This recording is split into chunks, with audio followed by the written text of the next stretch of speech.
এনে এই শোকেসটা এনে আমার কাছে এনে বললে বাবু বিয়েটা নিয়ে নে আর আমাকে 50 টাকা দিন।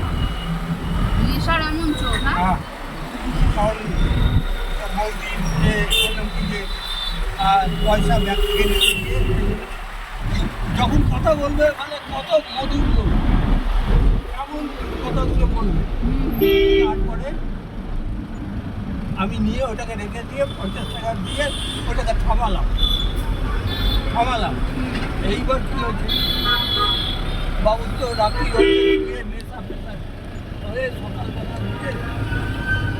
উঠে তারপরে বলছে শোকেস কোথায়? না শোকেস কোথায় না, কালকে রাত্রিরে আমি কী করছিলাম সেটা পরে তো বাবুরা হ্যাঁ বাবুদা। লম্বা ছোট মেয়েটার খুব ভালো জায়গায় বিয়ে হয়েছে।